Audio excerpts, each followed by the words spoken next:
Rubin, Doctora Raquel Rubin. And today we have Jay Becker. Maybe you don't know him, but those who do, when think on him, about him, thinks, let's talk crypto. So Jay, why dental practice owner should listen to you? Who are you? Those are great questions, and thanks for having me on here. Yeah, so cryptocurrency. I'm sure you guys have all heard of it. I don't think even if you were living under a rock, you could escape it. But essentially, that's because at least Bitcoin, which is a type of cryptocurrency, is a better form of money. And this kind of gets into a complex topic of what is money, and I was just not. No, I'm not going to go into it. But essentially, what you need to know is that Bitcoin is a better store of value. Right? It's better than gold. It's better than silver. It's better than the U.S. dollar, or whatever currency you're part of. And that's simply because it has a hard supply, so that there's no way you can increase in supply. It can inflate. We're seeing record levels of inflation all over the world. I was talking to a friend in Turkey who has like 30% inflation, and it's terrible, right? And so dentists, right, can use, if they integrate Bitcoin to their goods and services. Not only can they attract a whole new set of clients who are interested in paying in Bitcoin, but they also get the advantages of being an early corporate adopter. Because while a lot of Fortune 500 companies are adding it to their balance sheet, we're talking AT&T, PayPal, I think even KFC. There's a long list of companies are accepting crypto. It's still not completely mainstream, and so dentists have an opportunity to start integrating this into their business, attract new clients, and have the benefits of holding an appreciating asset on their balance sheet. That's just to get started. I mean, I could keep on going on and on about. I know. I noticed your enthusiasm about the subject since the first time I met you. I remember that. Okay, but there are people, and you know that there are people that doesn't know what to do, where to Yeah. go for more information. What should I do to learn something? What would The, you say? I mean, the best way to learn is honestly, in my opinion, is YouTube. There's a lot of great content, especially if you're just starting out. A good channel where I learned a lot is called Coin Bureau, where he just goes through like one topic or one project, or one piece of news, and just kind of breaks it down into digestible chunks. As far as like, if you want to just get started right away, what you can do is, you're gonna need two things. Only two things. You're gonna need an account on an exchange. So like Coinbase, Gemini, Binance. It honestly depends on where you're located and what the local laws allow. And that's where you just exchange your fiat money for your crypto. And then you need a place to store it, right? Because if you just leave it on an exchange, it'd be like you go into buying a fancy car and driving out of the parking lot and then going to a seedy part of town and leaving the keys in the ignition and just walking home. That's what it's like. So you're gonna need a wallet, and setting up a wallet is just a matter of downloading a program, say Exodus or Koinami, and just setting it up. It takes like 3 minutes, and then bam, you're good to go. I asked somebody about if I can invest $35 because I thought, that may be too little. And I want to ask you because there are people that, I won't invest $100, but what about $35? Yeah. $35, it could be a meal. It's not a big deal. So if someone asks, hey, Jay, okay, I am willing to invest $35. What would you say? Yeah, I mean, look, the nice thing about cryptocurrency, this goes a lot for Bitcoin as well, is that it is um, it's divisible up to like I forget the exact number, but I want to say like 8 or 9 decimal places. All right, so that means you don't have to buy a whole Bitcoin, right? Which would be it was good because a whole Bitcoin right now is I think 30 to 40,000. Um, so you can, yeah, if you wanted to just invest $30 or $10, you honestly can. I think most exchanges have like a limit of, I think the smallest investment you can do is like $1 or something. So yeah, you can invest however much. I mean, that's what I did when I first got into cryptocurrency. I just threw a small amount of money in and checked a month later, and it was like, wow, it tripled in value. I think I need to look into this. I can get used to this. I figured at that point it's either one of the craziest Ponzi schemes in the world to have ever existed, or there's something behind it. And um, you said something like, if a dentist want to invest, how that would impact his patients, for example, if he decided to go Bitcoin. Yeah, How? that's a good question. I mean, um, I think that the easiest and the best way is um, you attract a lot.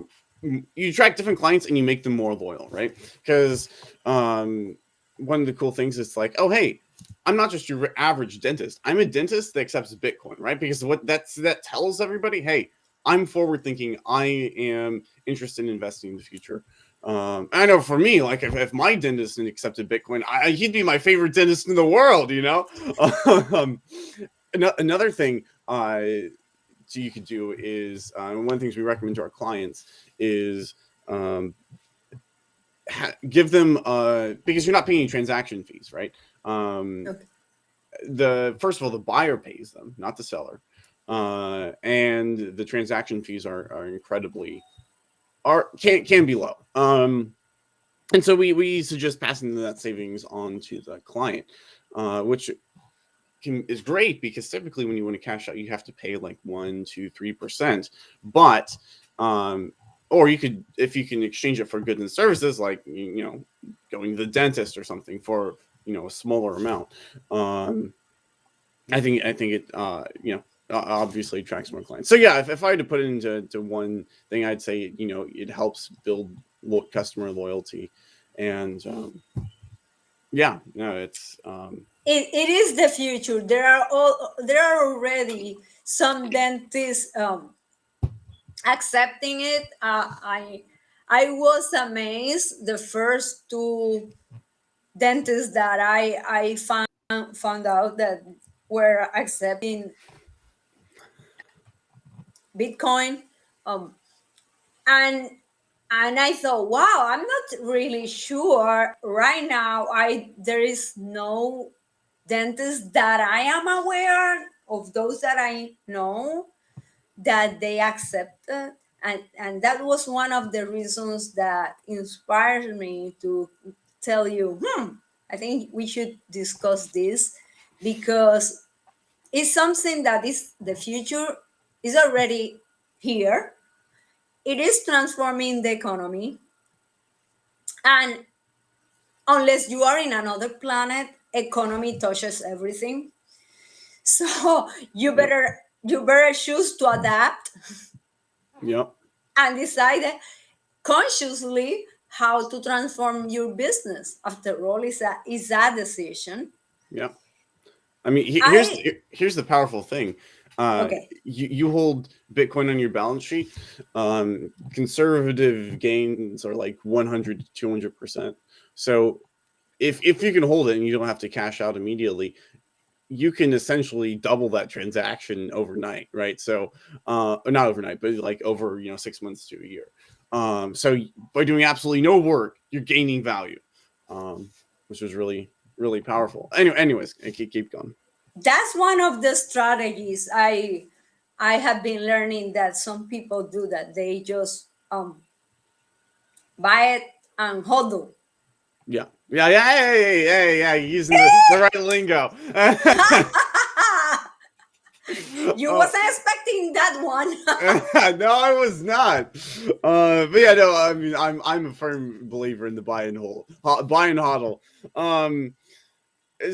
Simply because it's it's lower risk, in that you're not constantly changing things around, and like if you were to buy at the worst point in 2018, right before there's this massive crash, right? And if you were to hold on through the crash, right now you would have doubled your money. Wow, that's Th- more than if you in that same amount of time with that same amount of money, um, place it on a saving account, for example. Oh, absolutely. I mean, S&P 500 for that matter, right? Average returns are 10%. Yeah, yeah, yeah. So again, and you need that, especially with inflation, right? It can act as a good hedge, because if inflation doesn't seem like it's bad, but it affects every area of your life. Um, there was this good article or website I found, called WTF Happened in 1971. And essentially it's just a compilation of all these stats of before and after 1971. And that was when the US got off its gold reserves and started inflating its monetary supply. And everything from like income to politic polarization to what people valued in their life, to like there's like all these stats. It's just they're going great, great, great, great, and then just boom, just got a lot worse. And Bitcoin. That's one of the reasons why I'm so passionate about Bitcoin, is that it's a way of getting away from this system. Yay. What about NFTs? Oh, that is another great question. NFTs. Yeah. NFTs are great technology. All right. It's essentially the idea behind it is that you have this unique identifier. All right, that's saved on the blockchain, and then you can tie this identifier with a picture or a audio file, or whatever it is, right? And that's really cool. Now, as far as an investment vehicle, I seriously doubt it. um, the it's useful. All right, it's useful when you tie utility to it, right? So there are some projects that I think you've probably Bored Apes is a common one that you've probably heard of. They're these, in my opinion, kind of ugly looking apes, and wearing different things. But the reason why they're so popular is that because it gives you access to this whole club, right? I think there's like a yacht club, and there's like all these other perks and stuff, right? So if you have utility tied to it, that's what really drives the value. If you just get some random picture and you throw it up on the internet and with a JPEG attached to it, yeah, it's not gonna it's not gonna be too valuable.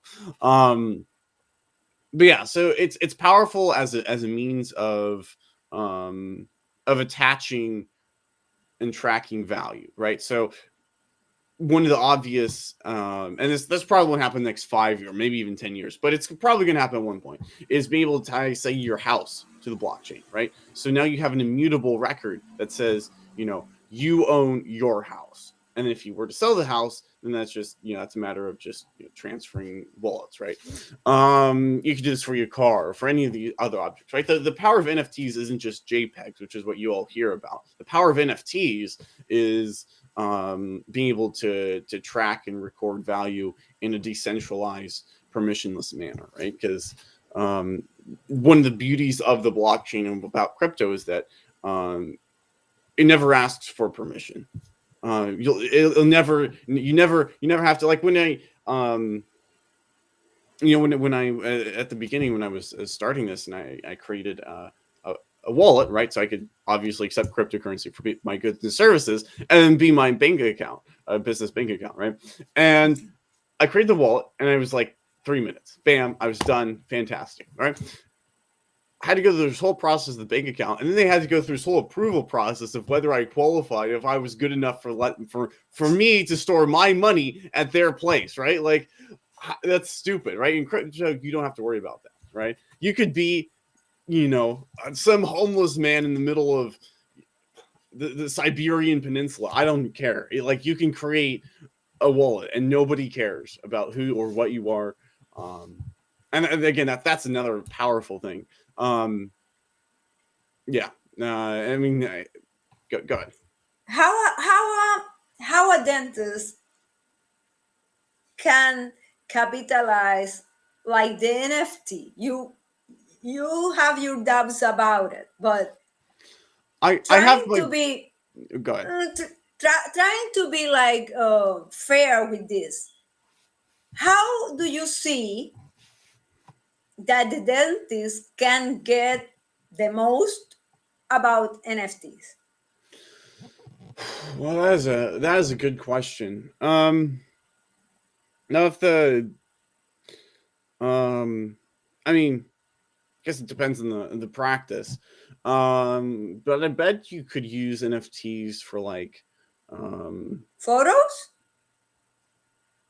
We I take mean, a yeah, I lot of mean, pictures, you could yeah, if you wanted to put your X-rays on your patient's X-rays on the blockchain, then you could do that. But again, it's useful when there is like a limited unique good. Okay, so like for example, artists they'll have an NFT of a picture, but that NFT grants full copyright privileges, right? So you can print on a T-shirt and sell it. You can do whatever, right? Um, NFTs and dentists. Maybe I need to think about this more. But dentists provide a service, right? They provide cleaning and all the other stuff, right? It's not necessarily a good. Like if it was an event or if it was a limited time offer, you could say have tickets for the event as NFTs, right? Like that's something that's starting to happen where you'll have these conferences and to get in you have to buy this NFT. Um, yeah. yeah, at the moment I can't see many applications for the dentist industry. I'm sure there are. I'm just But now you have some homework to do, yes, especially if some, well, maybe you never know. Maybe you didn't think, hey, I can provide some services to dental practice owners. However, we never know. Maybe we just light an spark inside your brain. So, yeah, yeah. No, I'll definitely I'll have to think about it. I mean, crypto, obviously, right? And NFTs are just like a subset of that. Um, yeah, most people have heard some way or the other about yeah, crypto, but I don't think everybody have heard about NFTs, yeah, or maybe have heard but has no idea of what it is. However, I love the opportunity to ask you about both of them because this is new. We are all learning. Of course, people like you have learned a lot yeah. I'm more, still learning. There's but there no are way I still, can keep up with the. I mean, yeah, here's the thing, right? With Silicon Valley, it was operating off of a day night cycle, right? More or less, right? Of course you had the coders that were up all night, right? But it was limited to one section of the world, one day night cycle, right? With crypto and the metaverse and Web 3.0 and all and NFTs, all that stuff, that's happening all around the world simultaneously. So there's just no way to keep up. There's just absolutely like I before I was do crypto consulting, I was doing crypto analyst. And so I'd do a bunch of research in a project. I'd even like do a lot of research in like a space, right? And I think okay, I understand the space. This makes sense. And then there'd be like 10 other projects I completely didn't even realize that were in the same space. It's just, anyways. But yeah, no, we're all learning. we are all learning, and we are all learning in crypto and in life because the world has changed around us, Yeah, and those that decide to adapt and modify accordingly will be the ones that will be able to move forward. And that was the big reason for me to bring in you to my audience, because I wanted to have something there that you never know who is going to see a video and when. Yep. So maybe we could inspire some dental practice owners to decide, I maybe should give a try to all this, at least start educating themselves. Yeah. So I want to say thank you, Jay, for your kindness to come here and explain that all that to us. How Absolutely. does people could contact you? The best place is LinkedIn, honestly. Jay Becker. I'm the only crypto consultant on LinkedIn. um, I no, sorry, not on LinkedIn, but as Jay Becker. But yeah, just shoot me a message. If you want to know more, if you want to talk about it, talk about what it look like to integrate. That's what I do is we help businesses, whatever they may be, to integrate a crypto payment solution into their business. Because right now, right, you can go and you can accept crypto right after, of course, you finish the live stream. But after you finish the live stream or the video or whatever, however you're digesting this content, um, you could get like Exodus, right, and Exodus, which is a common wallet, and you could download, you could start accepting crypto, right. The issue is um, traceability because you can track every transaction, right? The ledger is public, so you can track every transaction. Your customers can, so there's a little bit of privacy concern. It's you'll have a difficult time trying to tie transactions to people. You'll have there's a lot of inconveniences, and so we go and we kind of work through that, make it so that it's just a seamless, smooth transition. Um, Anyways, so that's what I do. And if you're more interested about that, feel free to reach out. As you can tell, I love talking crypto. I love explaining this stuff. So Yeah, I love your enthusiasm, Jay. Thank you so much. So, I want to say thank you for your most valuable asset, your time. yeah, Thank you for being with us today. And remember to be a leader that choose to live doing what you love. absolutely.